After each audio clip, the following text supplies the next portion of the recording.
Good morning, everybody. This is Dr. Michael Richman of Dr. Tell Me the Truth, which is my Substack handle. I'm a double board certified cardiothoracic and general surgeon, and this is the first time I've done a live presentation.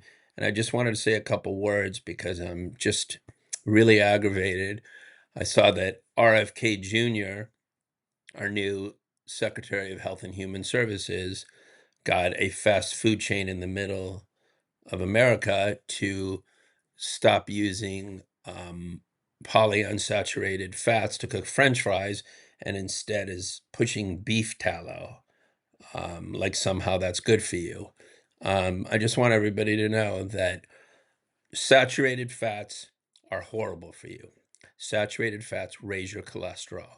And this was first elucidated in actually the early 1900s. That's when the whole lipid hypothesis um, grew, and we were able to show, I wasn't alive, obviously, but we were able to show back then that the amount of cholesterol and the length of duration of exposure to cholesterol contributed to the amount of plaque left in the arteries. So this is 125 years. So the key is to stay away from cholesterol, obviously, and saturated fats. We don't want to be using saturated fats. We want to cook, obviously, in olive oil, which is very low in saturated fats. Mostly it's polyunsaturated fats, or canola oil. A saturated fat is defined as a oil that at room temperature is solid. So of note, the oil that contains the most saturated fat, believe it or not, is coconut oil. Coconut oil or coconut milk is 92% saturated fat. There is nothing that is as high as coconut oil or coconut milk. You should not be drinking it. You should not be using it. It is very bad for you.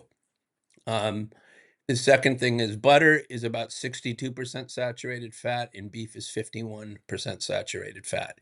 But when you look at olive oil and canola oil, it's under 10% saturated fat. So for him to do something so irresponsible that is going to negatively affect the health of Americans, because atherosclerotic cardiovascular disease is the #1 killer of men and women in the United States.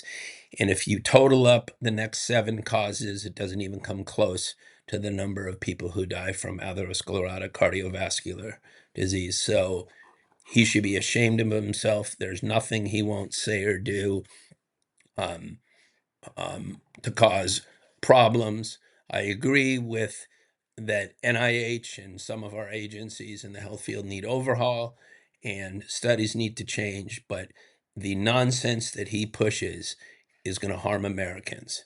So with that, I hope you learn something quickly and look forward to doing this more often. Thank you.